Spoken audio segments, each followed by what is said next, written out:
Hey UK Bills Mafia, this is Christian Wade of your Buffalo Bills. This is the Red, White and Buffalo Blues, a UK Bills podcast with your hosts, Matt and Alex. Let's go Buffalo! Woo!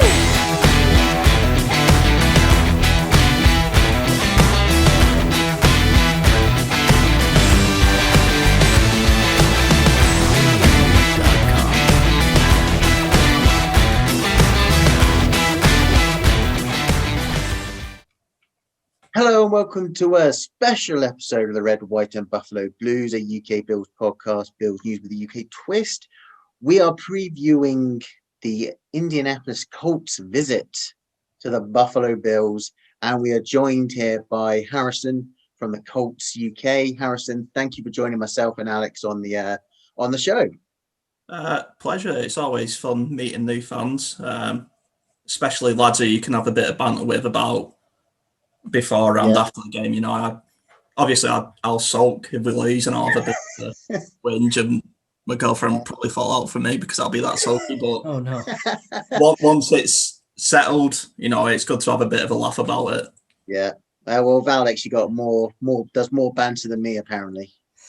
What's gonna happen is if like you talked about, if we lose, we're the early game. I want to watch the rest of the games. There's no way I'm watching football if we lose this game. Probably for the rest of my life. I don't know. I mean, this is supposed to be a Cinderella season for us, you know. Either way, there's going to be millions of either Bills or Colts fans that are going to get pissed drunk for the rest of the Saturday evening. Yeah. That's all I'm going to say. You got that right. So let's go. Let's dive right in. So Matt, if you want to just take it away and see what we got. Yeah. So the first thing I was going to say is how did you rate your season? Obviously, you ended up 11-5. Obviously, losing the AFC South to the Titans. How do you think your season went as a whole? It was frustrating.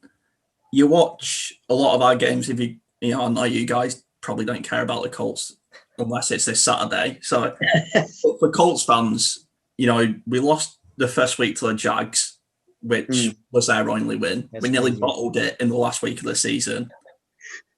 And when you look at the games we lost, we beat ourselves, and it's really frustrating because we could have been, I'm not saying we would have got the number one seed, but we could have been up there fighting Pittsburgh and Kansas City. And ourselves. and yourselves, yeah, of course. Did us a massive favour spanking the Dolphins. So, yeah, I can't be too mad. Our coach, Sean McDermott, has said that you're 11-5, but you're a better than 11-5. So in speaking to a team that you said beats itself, I want to talk about, you know, our guy, Frank Reich, 28-20 in 3 years. It looked, you know, good season, meh season, good season. Obviously, just like any other team, his success hinges on a quarterback, right? How has Indy embraced him and his philosophy? He's been getting a lot of flack for his play calling recently. You've probably seen it on the ESPN chatters and all that. But I think it's just because he's a gambler. You know, he's nicknamed the Riverboy Gambler because 4th and 5, he's doing a run play with Phillip Rivers at Jacoby Brissett at Wildcat or something like that. But, you know, one of them seasons he says was, you know, it was horrible as a Colts fan to watch. But that was without Andrew Luck 2 weeks before the season started. I think a lot of Indianapolis fans have got to wake up. Andrew Luck is not coming out of retirement. There's whispers every off season and every other week he's not coming back. So, but he seems to have found his guy in Phillip Rivers, and maybe it's looking like it's Carson Wentz, which I don't want, but we'll see what happens.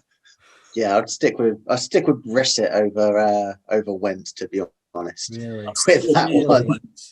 This is a completely different show, because I mean I would like to try and defend Wentz. I mean, a few seasons ago he was MVP caliber. I would blame their coaching more than anything. So like essentially like that kind of plays into my question. Like if you get Wentz here, do you trust Frank Reich to make it work? I mean, I'd like to say it's not just Frank Reich I trust Chris Ballard and I trust Jim Irsay as a front office to make the right choice. I mean, you look, we traded back with the New York Jets, so they got Sam Darnold at 3. And you look what we turned that then picks into: Quentin Nelson. Rockison's not having a great year, but still a very good player. As you know, we picked up Kenny Moore in free agency. Yeah. So I trust what these guys can do. If they took Carson Wentz in, would I be skeptical? Yes, but would I be lying if I said I wasn't skeptical when we took Phillip Rivers in? Okay. Yeah, it's true. All right. I mean, obviously, what Reich's done when, say, you've had Andrew Luck saying he's retiring a few weeks before the season, and what he's actually done subsequently is actually is really good. I mean, obviously, the most credit on there, and one of the strengths of your team is obviously your defense, especially your front seven. With is it? I pronounced his name wrong. I do apologize. Is it Matt Eberflus? Eberflus. Yeah. But obviously, what he's done with that defense, and especially that front seven, that's something that really, in my opinion, is one of your main strengths.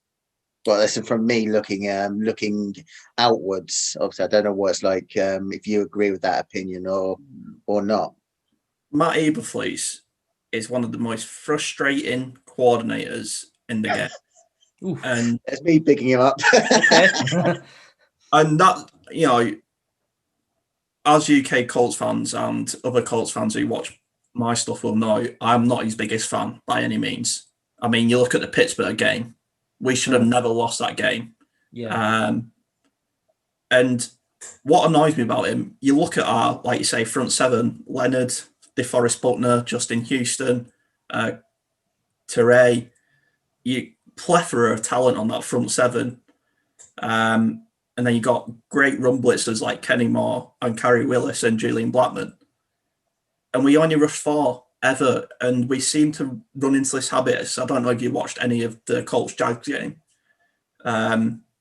Just on they scored a touchdown with in the 2-minute drill in the first half. And you think he falls into this habit of falling back into his it's Tampa 2 inverted. You know, if you want to go to Elder Buffalo coaching that, because no doubt it will fall back into Tampa 2 inverted all the time. And it's frustrating to watch as Colts fans. Not saying he's a bad coordinator, but there's bad habits that creep into his game. And I think it's actually hindered us when you look at the talent the defense got. Gotcha. So then with what you say, she only rushes 4 most of the time on there. Is there a little bit of fear, a little bit of doubt on what obviously Josh Allen, this offense, can actually put up against this defense then?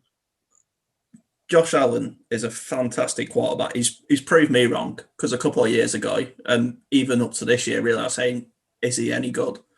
And he's absolutely come firing out the gates, and seems like he's reignited Stephon Diggs' career, especially.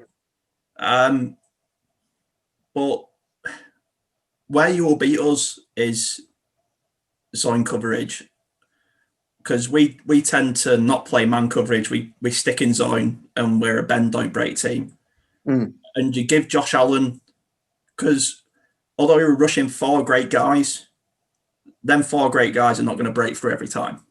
Right. Them 4 great guys are not going to get a sack every time. They might get a QB hit, but when you're rushing a QB like Josh Allen in the form he's in, the QB hits too late, the ball's already gone. So I think he's got to find a way to script more blitzes into this first quarter. And it's a really tough one. It's really in the balance. You know, you can't go running after Josh Allen because he'll just throw it over your head. So you've got to be clever with your blitzing. Maybe bring Kenny Moore in a few disguised blitzes, because we can't afford to give you guys time in this game. We have to come out the gates firing heavy and hard, and we have to do it for 60 minutes. So I'm loving your criticism of your own team. It really makes me feel hopeful for the game. But let's talk about your undisputed strength, and that's rookie running back Jonathan Taylor. Going to be an absolute X factor in this game. A big talking point, though, is the loss of offensive tackle Costanzo. Can you guys have a big running game against someone who's not the Jags? We can have. I would put us to have a good running game against anyone at the minute. Okay. I mean, I meant that with Costanzo out. Sorry. Yeah. Obviously, massive miss. You know, you look at that front line before Costanzo's out. You've got Costanzo, Nelson, Kelly, Braden Smith. He's having a breakout year. With Costanzo out, it stops a lot of our power runs because you obviously run to the side of Quentin Nelson. You don't even question that. But I think what we saw against the Jags and what is promising, you know, is Jonathan Taylor is just a monster. The guy was trucking through people, and the Jags are a bad team, but they still have superstar defenders on that team. And I don't know what your run D is like. I've not watched much of the Bills this season. It's starting to improve. Yeah, it was a bad start, and it's gotten a little bit better. Yeah. The big thing about the Bills' run defense is we get run on early, but our offense scores so many points, other teams try and catch up with us, and it forces you into the pass. Yeah. So I pretty much can see Taylor hurting us in the first quarter. But if we go up by 2 scores, are you going to keep running or are you going to go to Rivers? Just keep running. I don't want to Yeah. go Rivers. I agree with that because in the Patriots game, we got up on them and they stopped running, but running was working. So I think if you guys were able to just keep running, do what works, right? Yeah. It's famous Colts saying, Quentin Nelson wore the hat last year, probably wore it this year, run the damn ball. I know in our Colts Fan UK group chat, we're like, why are we not running the fucking ball? Just run the ball. It's not that hard. When you have the offensive line that the Colts have, you have a rookie who's having a breakout year, what no one expected from him, really. It's really nice to see. But it's going to force you, your team, to stack the box a lot more than you would want to. Yeah. The problem is with Frank Reich, he keeps everyone guessing. Not even Colts fans know what he's doing. So if anyone's going to beat themselves, it's going to be Frank Reich. Yeah, he can either complicate stuff like if you watch the Jags game, it was 3rd and 5, and we did an option read with Jacoby Brissett. As we know, he has that Jacoby 3rd and short package on the field, the QB sneak, the inside runs, but it's become a bit too obvious now. And now's not the time to be experimenting with play actions with Jacoby Brissett. Now's the time to do what we're good at, and that's power runs and quick passes to TY. Yeah. So obviously looking to the game, obviously you said you haven't watched many Bills games. Do you see any weakness that you think that other than the run game of strong on there, we're improving on the run D? Do you see any other weaknesses that you think you could exploit? I always ask the tough question. I don't see a lot of weaknesses in this Bills team, and I think you guys admit, because this is the best you lot have been for a while. Yeah. So I don't really see any weaknesses. All I see is you're an excellent team and we're a very good team. And, I love the Colts, and I just think T.Y. Hilton, you've got to watch out for him. He's the ghost. He's T.Y. Hilton for a reason, and he could do nothing for 3 quarters. But then what he does do, he draws man, double coverage, triple coverage, just out of respect for his name. And then that allows people like Zach Pascal, Jack Doyle, and Michael Pittman, who's having a good year as a rookie, to get more open. And now Rivers has made his connections with people. We struggled at the start because the connections weren't there, but Now he's starting to get connections with T.Y. Hilton and Zach Pascal and Mike Pittman. When it's clicking, it's a very good offense. Yeah. And obviously, what about your, I guess people, and maybe you Colt fans will actually say this, your X factor? Would you class Naeem Hines as your X factor on there? Because we know he can run when he's done in relief for Taylor, and obviously he does well out the backfield catching. So could he play that X factor role in the game? Is that something that you think could be a key? I think I wouldn't say X factor, because I'd say at the minute Jonathan Taylor is our X factor. Yeah. Jonathan Taylor and Quentin Nelson. It's like a power couple. But Naeem Hines, what he brings to the table, we bring Jonathan Taylor in for a couple of power runs. We bring Naeem Hines in. You think, oh, they're going to screen pass it, or they're going to swing pass it out, and it's going to be a catch and run. But then we go power run again. It brings that little bit of doubt and a little bit of just surprise to the game, like, well, this isn't what they did on tape. So a question ago, you mentioned, the passing game. If Phillip Rivers has to throw 40 times, he's what, 79 years old now? So, 20 kids as well. Yeah. Can he do that successfully? No, really? Okay. Because, the Phillip Rivers I know was, a top QB for a long time, but he's up there with Ben, same draft year. They're old guys. Yeah. So he doesn't have it anymore? He still has it, and we still see flashes of it. Yeah. This isn't the Phillip Rivers of last year on a down and beat crap Chargers team. This is Phillip Rivers behind one of the best O lines with a couple of good weapons and a decent backfield around him. So you would have confidence if, say, the Bills actually managed to completely shut down your run game, rack up a 2-score lead, and you're going to have to rely on Rivers to throw, to go arm to arm with Josh Allen. You'd feel confident that Rivers could take a step and actually keep in step. No, he couldn't go arm to arm with Josh Allen. I think Josh Allen has the most powerful throw, is it? Or he throws it the quickest, however you want to put it. In terms of arm strength, Allen, Mahomes, everybody else. Yeah, but what Phillip Rivers, and what I've learned as a Colts fan, not only playing against Phillip Rivers in so many playoff games and having him on our team, he's so fucking clever when it comes to reading defenses. He makes stupid throws every now and then, but that's Phillip Rivers panicking. When you see him make a stupid throw, you see the panic, and it's like, why have you made that throw? That's a rookie mistake. But then when he gets into his groove and he gets time in the pocket, he's one of the most dangerous, if not dangerous, quarterbacks out there because of his ability to read and adjust on the line.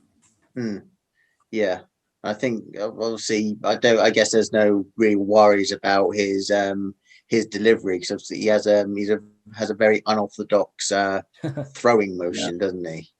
Yeah, it's strange, you only really notice it when he plays for your team. But because I had to find out about this, I asked a friend, and he said it was just that was how he was comfortable throwing the ball. They tried everything to coach out of him, and his hands were too small to basically hold the ball properly. But he's made it work. Yeah. What I do like about Phillip Rivers, and what I will say for him, he's got a good mentality, and he's built up a lot of guys around him. Maybe a lot of guys who would have done worse this year, not having the same morale booster. You see him, the trash talking, he loves to have a bit of fun. He loves to have fun on the field, and it's nice to see that.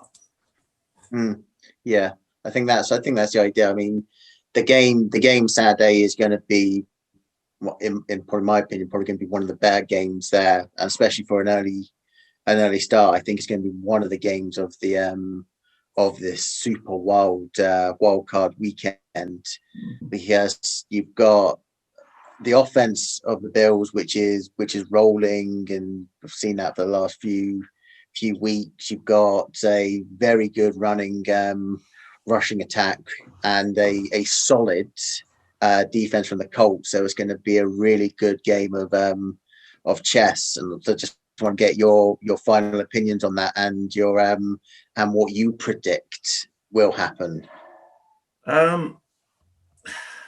It's one of them games I'm willing to go head first into, no consequences. All the pressure's on you guys, and all the pundits have picked you, all the experts. You know, I looked at the betting stats earlier, and Washington have a better chance of beating Tampa Bay than we have a chance of beating you, apparently. So I don't like this feeling. I don't like being the favorite that much. And Matt will probably know, but it's the FA Cup third round this weekend. And the FA Cup, it's a soccer cup, but it's famous for upsets, and especially in the third round. Oh, don't tell me about it. I support West Ham. We've got Stockport. The last time we played Stockport in the FA Cup, we lost 2-1 to them, and they were a non-league side. And they're still a non-league side now. I want to say Stockport sounds like a team of just a bunch of guys who are playing like after a few pints. They are. Okay. But no, it's going to be tough. Where you can beat us is your passing attack. Our passing defense isn't great. But where we can beat you is our run defense and our running game. That's definitely strength versus strength there, Yeah, and you know, a lot of pundits are looking like this as if it's the NFC. This is the AFC, where up until the last kick of the Titans-Texans game, we still could have been division winners, and it could have been a different story. And up until, I think it was the Pittsburgh-Browns game, we could have been 2 seed, or we could have been out of the playoffs completely. That's crazy. This isn't some 8-8 trash team making it on a win. You know, this is 2 very good teams going at it. I think me and you, Alex, we talked in our preview podcast that yes, the pressure's on us, but to say the Colts are underdogs is kind of almost doing you a disservice, so to speak, because you're 11-5. You were within a kick of being any from the number 4 seed in there. That people would probably say, you're the underdogs going against big dogs, David versus Goliath game. But as we know, the teams are so evenly matched. That's why I believe it is going to be a really good game. Yeah, AFC is real tight for sure. I mean, like you said, there's no Washington football team in here. So give me a score prediction if you dare.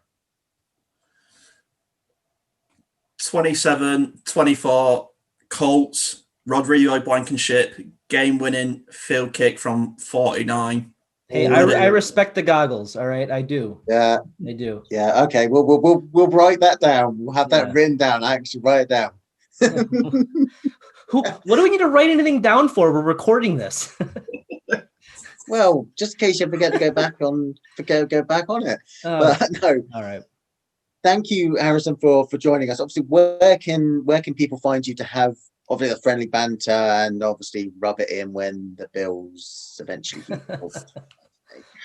You mean when the Colts win the Super Bowl? Here we go. It started. You can just search UK Colts Fans and we come up on YouTube, Twitter, UK Colts Fans. I will message you my Twitter handle because it's got a load of numbers in it. I can't remember them off the top of the head right now. Okay. But yeah, just UK Colts Fans, we're about. And we love a good laugh. So after you've clipped this, after me saying we're going to win the Super Bowl and we go out and you blow us out by like 50 points, you know. We're going to have it framed. We're going to have that little clip there saying, you can remember this when is what Harrison said. No, it was great for you to come on, chat Colts with us, talk about the game. We very much appreciate you coming on. It's been a pleasure, guys. Thanks. Yeah, cheers. buddy. Good luck.